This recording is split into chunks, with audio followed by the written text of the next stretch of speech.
Hey guys, what's up? Welcome back. How's it going? How is life? How is your reading challenge going? Today's video, I'm going to talk about some books that are on my TBR. We're always talking about future releases. We're always talking about books that we want to read. But I feel like I've been buying a lot of books lately. And especially last year, I bought a lot. And I read quite a bit. But I wasn't reading books that I owned. Why did I say owned like that? I have no idea. But I felt like I need to kind of chip away at some of the books, the physical books that I own, because it's so easy to get caught up in buying books on your e-reader or books, checking out books at the library, and then we see the books that we own, and then we're just like, like I can read you whenever I want. Like, you can wait. And I feel like every time I have a friend that comes over, they're always like, you read a lot. And then you're just like, have you read this? Have you read this? Have you read this? I'm like, no, I have not actually read those books. There's quite a books behind me that I have read. But compared to what I read last year, like, I read 109 books last year. But majority of them weren't books that I actually, like, physically owned. So that's what I'm gonna try to chip away at this year, and I picked 5 books that I absolutely have to freaking read in 2018. And yeah, a lot of these books I feel like nobody really talks about, and I'm kind of excited to share them with you guys and maybe kind of convince you guys to add it to your TBR too. I mean, like, I hope by the time I read these that I'm going to find a few hidden gems. And anyways, I'm rambling, so let's just get on to the video. So the first book that I picked up was just before Christmas time, and I read quite a few reviews on it, and I was convinced that it looked like it was going to be a really good book. And that is the semi-definitive list of worst nightmares by Crystal Sutherland. Super spectacular cover, by the way, like 5 out of 5 for that already. I don't know if it has anything. No, it's just black. Boo. But anyways, this looked really interesting, and it's a YA, it's romance themed, and I've heard it kind of is similar to Eliza and Her Monsters because it does deal with or touch on mental health. I'll read you a little bit of the synopsis. It says here, ever since Esther Solar's grandfather met death, her entire family's been cursed to suffer one great fear in their lifetime. A fear that will eventually lead each other and every one of them to their graves. Take Esther's father, for instance. He's an agoraphobe who hasn't left the basement in 6 years. Then there's her twin brother, Eugene, whose fear of the dark goes far beyond the things that go bump in the night. And her mother, Rosemary, is absolutely terrified of bad luck. As for Esther, she's managed to escape the curse so far. She doesn't yet have a great fear because she avoids pretty much everything. Elevators, small spaces, crowds, anything that might trigger a phobia is off limits and is meticulously recorded in her semi-definitive list of worst nightmares. How freaking cool does it sound? I'm so excited to read this, and I feel like it's going to be fantastic. I hope it's a 5-star read for me. The next book that I picked up, and I would be an absolute liar if I said that I didn't pick this up solely based on the cover, but when I saw it on the shelf, like, with the lights of heaven shining down on it, I knew that I needed to buy it. And that book was Ink by Alice Broadway. I've seen copies of this in the library, so I think more people are kind of starting to talk about it. Like, first of all, like, holy shiz balls, look at this, it is beautiful. And also, like, sorry, I had to add in that sound effect. It's horrible. I should have added in an audio clip, would have been a lot better. But once again, I'll read you a little bit of the synopsis. It says, from the moment you're born, every achievement, every feeling, and every significant moment are all immortalized on your skin. There are honorable marks that let people know you're trustworthy, and shameful tattoos that announce you as a traitor. After her father dies, Leora finds solace in the fact that his skin tells a wonderful story. That is until she glimpses a mark on the back of his neck, the symbol of the worst crime a person can commit in Saintstone. Leora knows it has to be a mistake, but before she can do anything about it, the horrifying secret gets out, jeopardizing her father's legacy and Leora's life. It says here, in her startling debut, Alice Broadway shines a light on the dangerous lengths we go to make our world feel orderly, even when the truth refuses to stay within the lines. This rich lyrical fantasy with echoes of Orwell, so I guess if you're a fan of George Orwell, you might like this.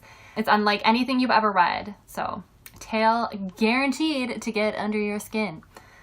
I just think that sounds like the coolest premise ever. I feel like it's like one of those books that you don't want to read too much about it or do a bunch of research.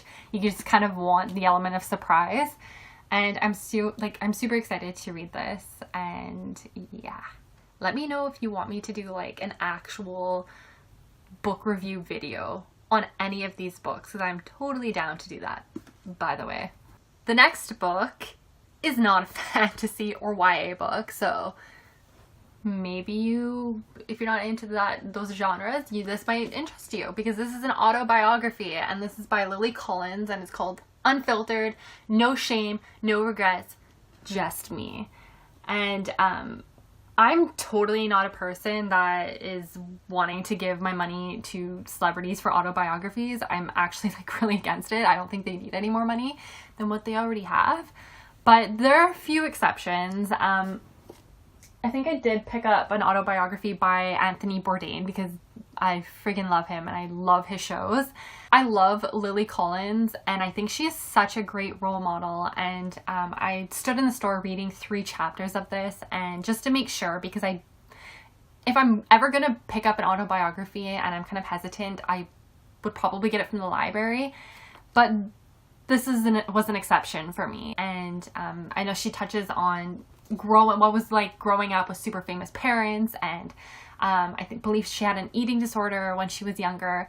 So I was really intrigued to see what life was like from her perspective. When I was reading the 3 chapters, I just felt like she's like really down to earth, that she's really genuine, and I'm pretty pumped to give this book a go. And yeah, I'll let you guys know in like a wrap up, like if I liked it. I'm pretty sure I'm gonna like it though.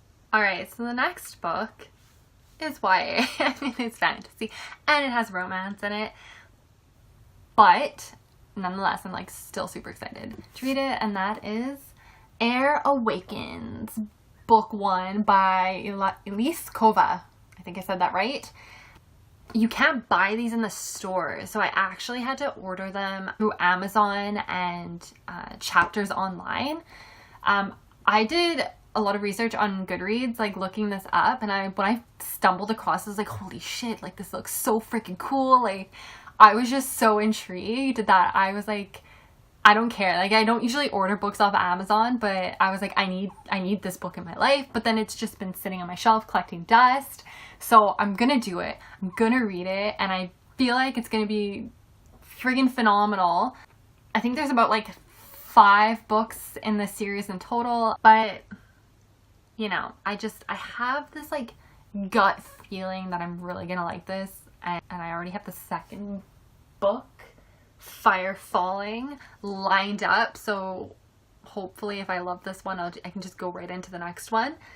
On the back it says, the Solaris Empire is one conquest away from uniting the continent, and the rare elemental magic sleeping in 17-year-old library apprentice Vala Jarl, what the fuck, shifts the tides of war. Fuck, I'm gonna have a hard time with these names.